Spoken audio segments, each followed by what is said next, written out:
viene la reunión que tenéis todos que ver, sobre todo que tengáis hijos preadolescentes para arriba, y luego como no he dormido y estoy aquí con 25 críos en mi casa, se me ha pasado, siento haber entrado un poquito más tarde. Gracias por avisarme, Carlos.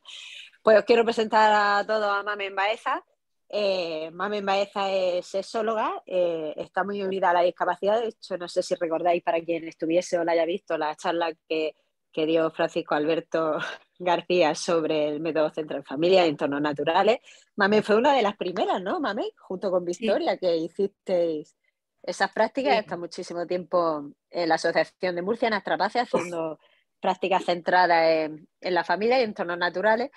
Pero al final, bueno, pues aparte de seguir con eso, sobre todo se ha dedicado a su faceta de sexóloga, muy unida al tema de la discapacidad, y vimos bastante interesante esta charla, sobre todo para los que tengan hijos preadolescentes y en adelante, pues bueno, porque pueden surgir ciertas dudas tanto con el tema de sexualidad como con el tema de la hormona en esos momentos, en esos estados, el periodo de las niñas, etcétera, y pensamos que Mamen sería un gran valor para la asociación, pues dándonos consejos para la crianza. No sé si te lo dije, Mamen, en el FELAN muchas veces la regla se adelanta muchísimo, a los 8 o 9 años, a veces tiene esos periodos adelantados. O sea que a lo mejor se lo ponen preadolescente ya con 6 o 7 años. Así que, pues nada, ya te dejo y que comience la charla, y muchísimas gracias por estar aquí. Nada, muchísimas gracias a vosotros.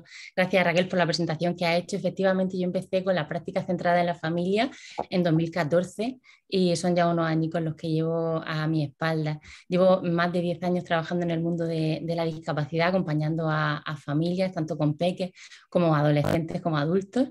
Y nada, encantada de que queráis contar conmigo para dar esta charla.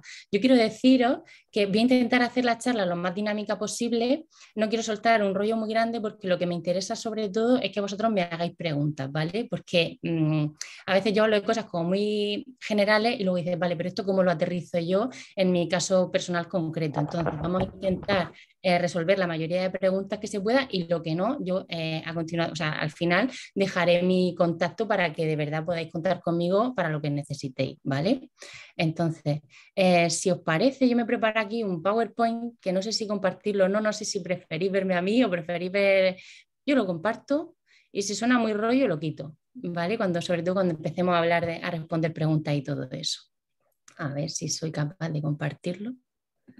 Por aquí creo que es. Comparto. Fenomenal. ¿Lo veis? Sí, perfectamente. ¿Qué estáis viendo exactamente? Porque no sé lo que soy capaz de compartir. Ahora estamos viendo la presentación. Fenomenal. Vale, pues bueno, vamos al lío. Yo siempre cuando hago una charla, sobre todo cuando es presencial, cuando hay un volumen así de gente, suelo preguntar, ¿vosotros qué entendéis por sexualidad? ¿No? ¿Qué se os viene a la cabeza cuando hablamos de sexualidad? Porque muchas veces tenemos como una visión muy reducida, muy reduccionista, ¿no? De lo que es la sexualidad en sí. Muchas veces pensamos en relaciones sexuales, pensamos en prevención, pero realmente la sexualidad abarca mucho más allá, y por eso quería empezar con este rollo un poco describiendo lo que es la sexualidad para la Organización Mundial de la Salud. Y es que la define como un aspecto central del ser humano a lo largo de su vida.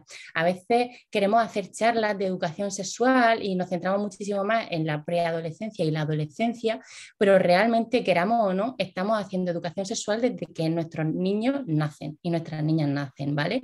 Porque como digo, la educación sexual, perdón, la sexualidad nos acompaña a lo largo de toda nuestra vida.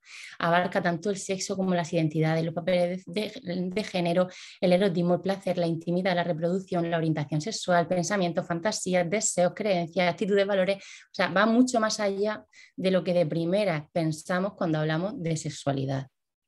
¿Vale? A ver si soy capaz de pasar. A ver. Aquí, vale. Si comenzamos hablando de derechos de las personas con discapacidad, nos encontramos con que todos los que rodeamos la vida de estas personas tenemos un papel ahí, tenemos algo que hacer para que sus derechos se vean reconocidos y atendidos. Pero me da a mí que la atención a la sexualidad de estas personas sigue siendo una asignatura pendiente. Es cierto que la educación sexual en España en general tiene una carencia enorme, pero cuando hablamos de personas con discapacidad, todavía más. A pesar de que todas las personas necesitan recibir una educación sexual y que se faciliten las condiciones que les permitan esa vivencia satisfactoria de su sexualidad, por supuesto las personas con discapacidad también, independientemente de si tienen más o menos limitaciones, más o menos necesidades de apoyo. Para hablar de educación sexual hay que hablar del hecho sexual humano, ¿vale? Que lo componen 3 estructuras. El sexo, que es lo que somos, lo que nos define como hombres y mujeres, la sexualidad, que es lo que nos vivimos, las vivencias que tenemos a lo largo de nuestra vida, y la erótica, que es la expresión de todo lo anterior, son los deseos, fantasías y conductas. A ver, ¿esto pasa o no? Ahora, vale. Así que cuando hablamos de educación sexual, no estamos hablando solamente de relaciones sexuales, de coito, de penes y de vulvas, sino que estamos hablando también de amistad, de valores, de experiencias, de evolución, de cuerpos, de relaciones, de expectativas, de diferencias. Y una vez que sabemos esto, vamos a establecer los 3 objetivos fundamentales de la educación sexual. Y además estos objetivos van a ser los mismos tengamos delante el público que tengamos delante. Me da igual si tengo un niño de 2 años, que tengo un adolescente de 15, que tengo un adulto de 25, con o sin discapacidad. Me da exactamente igual. Los objetivos van a ser los mismos. Y estos son conocerse, aceptarse y expresarse de forma satisfactoria. Muchas veces cuando hablamos de educación sexual hacemos referencia solamente o se nos viene a la cabeza solamente este último objetivo, ¿no? El que sepan expresarse de forma satisfactoria y más concretamente de forma preventiva. Pero si nos quedamos solamente en ese tercer objetivo, esta educación sexual va a ser muy, muy carente, va a cojear muchísimo, porque si yo no me conozco, no conozco mi cuerpo, no conozco cómo es y cómo funciona, no seré capaz de aceptarme. Y si yo no me conozco y no me acepto, seré incapaz totalmente de expresarme de forma satisfactoria. A ver si pasa esto.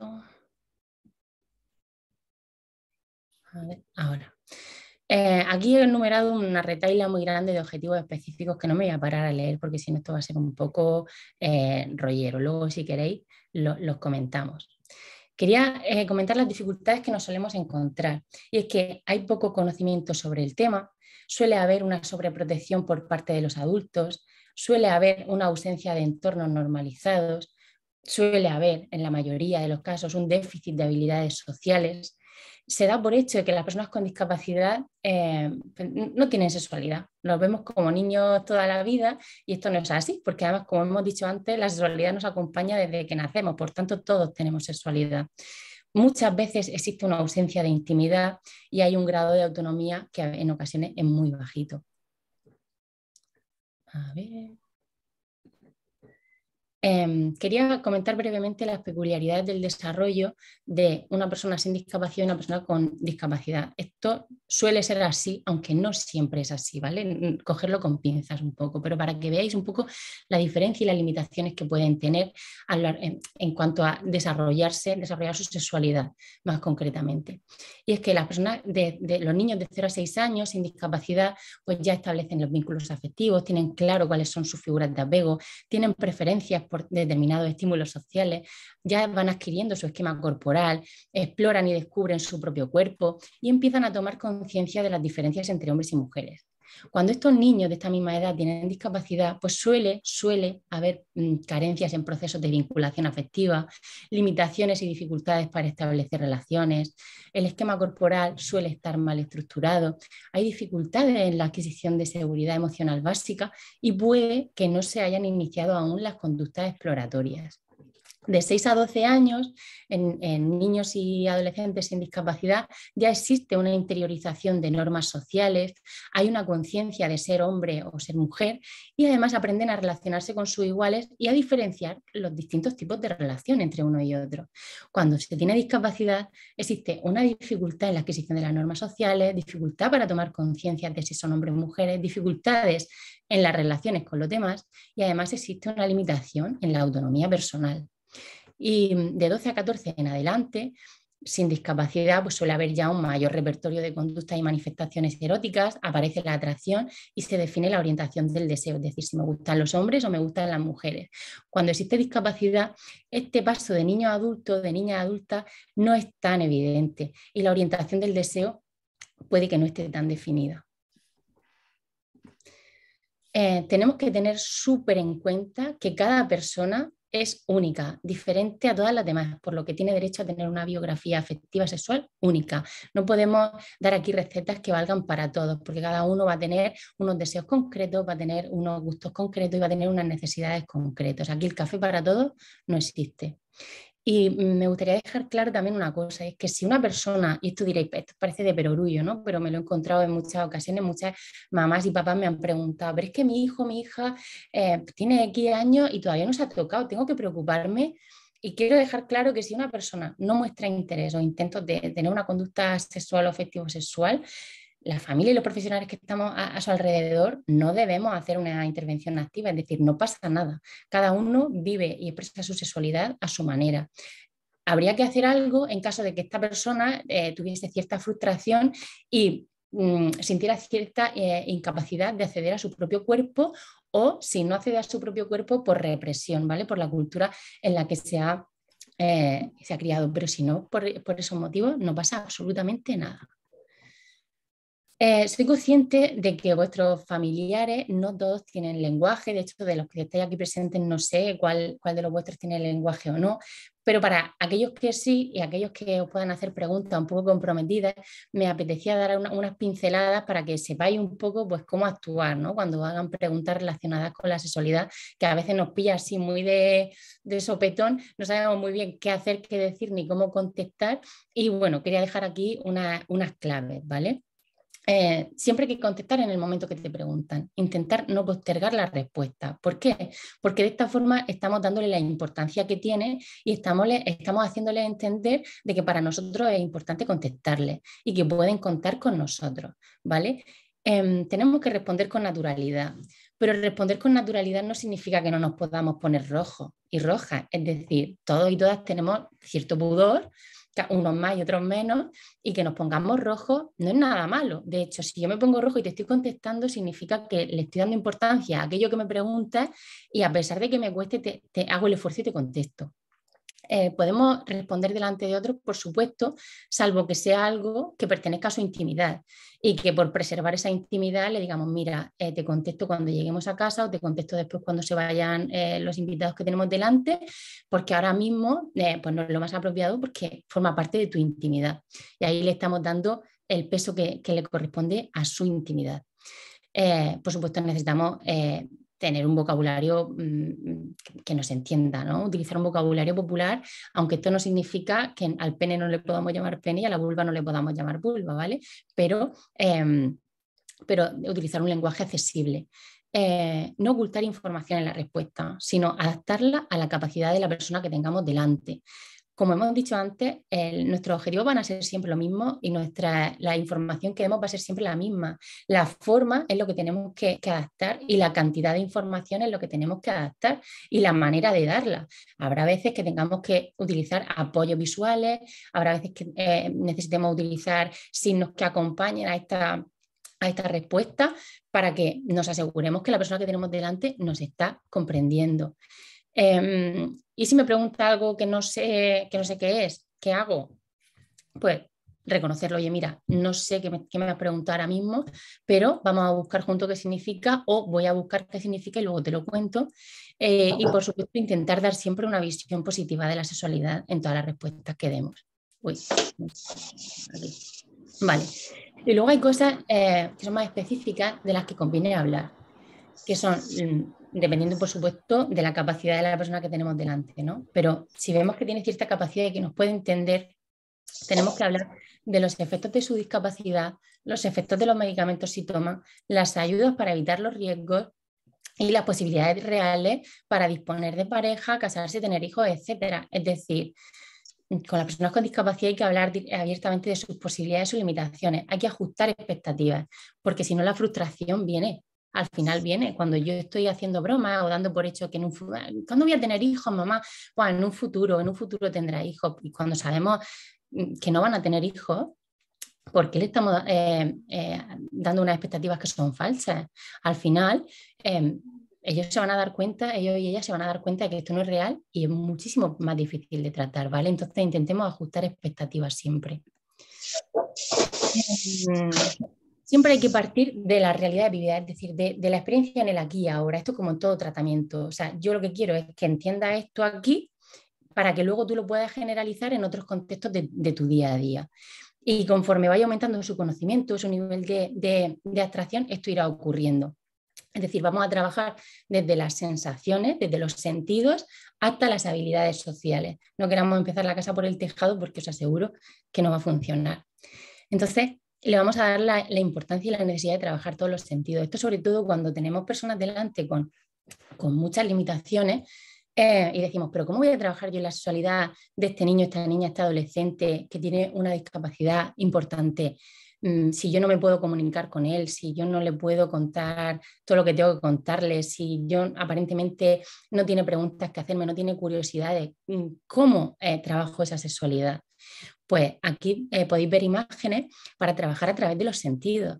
A través de los sentidos, estas personas van a recibir información, van a saber aquello que les gusta, aquello que no les gusta, van a conectar con su propio cuerpo y de alguna forma van a conocerse y esto les va a ayudar a aceptarse. Por supuesto, hay que intentar hacerles diferenciar entre lo público de lo privado y, por supuesto, lo público de lo privado de lo prohibido también. No es lo mismo decir ante una conducta masturbatoria, y voy a poner muchas veces este ejemplo, ¿no?, de conducta masturbatoria porque suele ser la gran pregunta y suele ser la mayoría de las veces que unos papás acuden a mí es porque tienen algún problema con conducta masturbatoria. Puede ser por otro tema, pero esto es como que tiene mucho peso aquí, ¿vale? Entonces, no es lo mismo decirle a una persona que está masturbándose en el salón y que tenemos invitados en casa, decirle, vete a tu habitación porque esto no es momento, no es lugar, tal, porque en realidad la conducta que está haciendo no es mala, no la debemos considerar como algo prohibido porque no es malo para su salud. Ahora, esa persona tiene que diferenciar de aquello que se puede hacer en público a aquello que se tiene que hacer en privado porque corresponde a su intimidad. Que explore, investigue, experimente con su propio cuerpo es maravilloso, pero para eso tendrá que estar a solas, tendrá que poco a poco ir aprendiendo a crecer. Y por supuesto que sea capaz de comprender y expresar esa intención comunicativa que tanto valoramos, es maravillosa, pero si tiene esa intencionalidad comunicativa y no es capaz de expresarse porque le faltan herramientas, porque le faltan recursos, tendremos que ofrecérselo para que nos pueda expresar sus necesidades, sus demandas y comunicarnos lo que necesita. Por supuesto hay que hacer un trabajo que diferencie el yo y el otro, o sea, hablar de los diferentes tipos de relación. Yo no me relaciono igual con mi madre que con mi hermana, que con mi amiga, que con mi profesor. Y esto tiene que quedar claro. Y esto va muy acorde con lo que hemos dicho antes de ajustar también expectativas. Hay que trabajar los gustos, intereses, deseos, motivaciones que en muchos casos están muy, muy reducidos y nos cuesta mucho trabajo abrir ese abanico. Enseñar a manejar afectos, marcar límites y, por supuesto, y algo súper importante, trabajar el acceso al cuerpo. Es decir, quiénes, en qué momento y en qué situaciones pueden acceder a mi cuerpo y quiénes no. El tratamiento de la intimidad, quería hacerle especial hincapié a esto, es algo básico. Muchas veces las personas con discapacidad pueden llegar a adaptarse a esta pérdida de intimidad. O incluso como no manifiestan tener pudor, bueno, pues el adulto como que tampoco no lo tenemos muy en cuenta, ¿no? Y esto no debe verse para nada como un logro educativo, sino más bien como una falta de respeto y dignificación del cuerpo hacia esta persona, ¿no? Muchas veces yo me he encontrado a adolescentes y adultos con discapacidad, pues teniendo ciertas manifestaciones o a ciertas determinadas cosas que personas con su misma edad no harían en público. Y como no se queja, no le da vergüenza, no tiene pudor, no pasa nada. Y esto no es para nada así. Si esa persona no tiene pudor, nosotros tenemos que procurar que su intimidad quede preservada. Siempre tenemos que tener en cuenta el perfil y las características de cada persona, sus propios intereses, necesidades, deseos, sueños, su capacidad de autodeterminación y tenemos que tener claro la calidad de vida que tiene, pero dentro de la calidad de vida hay que tener indicadores de satisfacción personal. No solamente nos podemos basar en si descansa bien, si come bien, si hace deporte o no, sino también el nivel de satisfacción personal que está teniendo esa persona. Por supuesto, los aprendizajes que queremos que tengan tienen que ser aprendizajes significativos y funcionales. De nada me sirve a mí explicarle algo que en su día a día jamás lo va a llevar a la práctica, que no le va a servir absolutamente para nada. Tenemos que darle la oportunidad de elegir prestando los apoyos necesarios y siempre, evidentemente, ajustado a la capacidad de la persona que tenemos delante. Y, por supuesto, lo que hemos dicho ya antes, necesidad de adaptar soportes de comunicación accesibles para que puedan expresarse en lo relativo también a su sexualidad. Hay una cosa que a los papás y a las mamás nos preocupa mucho, es el tema del abuso sexual. Y yo quería decir que no educar en sexualidad, no enseñar un buen manejo de intimidad y no enseñar a decidir es clave. O sea, va totalmente en contra de prevenir el abuso sexual. Si queremos prevenir, o sea, si queremos hacer todo lo posible, todo lo que está en nuestra mano para prevenir el abuso sexual, tenemos que hacer una educación sexual con mayúsculas y estos 3 puntos tienen que ser fundamentales. Y luego esto ya es lo último, quería dar unas pinceladas de cómo hacemos, ¿no? cuando existen conductas inapropiadas. Hay que tener en cuenta la actitud que acompaña a la intervención que hacemos. Es decir, vuelvo a poner el ejemplo de la masturbación, ¿vale? Si estamos viendo a nuestro hijo o nuestra hija que está teniendo una conducta masturbatoria en un lugar que no es el adecuado, probablemente nuestra reacción pues, no es de enfado, ni de sonsedad, ni de sino esto aquí no, vete a tu habitación o espérate que lleguemos a casa, ¿no? Será muy diferente la actitud que si estamos viendo que nuestro hijo o nuestra hija quiere de alguna forma abusar de algún amigo o alguna amiga suya. Evidentemente ahí nuestra actitud será de rechazo absoluto y le tendremos que explicar que eso no se hace, que hay que respetar al otro, ¿vale? Por supuesto, tenemos que unificar criterios de intervención entre todos los implicados, entre familias y profesionales. De nada sirve que yo a mi hija o a mi hijo le deje hacer determinadas cosas o de determinada forma en casa, mi marido o mi mujer de otra, la abuela de otra y en el cole o en la institución en la que esté de otra manera. Hay que unificar criterios y establecer límites claros para que esta persona aprenda y le dé seguridad para desenvolverse de la forma más autónoma posible. Y, por supuesto, tratar de entender los significados que le conceden a la propia persona la conducta que realiza. Es decir, si tenemos un niño delante de unos 5 o 6 años que tiene una conducta masturbatoria, no podemos poner en ese niño pensamientos de adulto, no podemos ponerle imaginario de adulto a un niño que está tocándose, porque simplemente se está tocando porque le gusta, pero no está fantaseando y no está teniendo ningún deseo de nada más. O también es muy importante identificar si, por ejemplo, una persona tiene una conducta masturbatoria muy, muy, muy frecuente, identificar qué está ocurriendo ahí detrás. ¿Por qué? ¿Qué está pasando? Porque probablemente haya detrás una frustración, haya un estrés, haya un aburrimiento o haya incluso alguna lesión, ¿vale? Entonces tendremos que ver qué significa, por qué está haciendo eso. Y aquí, luego, si queréis, os paso esta información, os dejo un montón de libros que os pueden echar un cable a la hora de indagar un poquito más con todo este mundo de la educación sexual. La mayoría de estos libros son específicos para personas con discapacidad.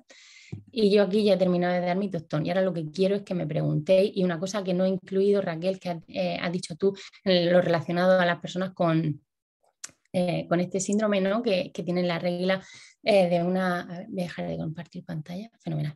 Que tienen la menstruación muy avanzada o que incluso da igual, no hace falta que sea muy avanzada, pero saber un poco cómo gestionar esa menstruación, ¿no? Dependiendo de la capacidad de la persona que tengamos delante, de la niña que tengamos delante, podemos explicarle más, explicarle menos, adaptarle más las cosas o menos, facilitarle más o menos las cosas. Si tenemos una persona que es capaz de entender lo que está ocurriendo y es capaz de tener autonomía personal para mantener una higiene adecuada, fenomenal.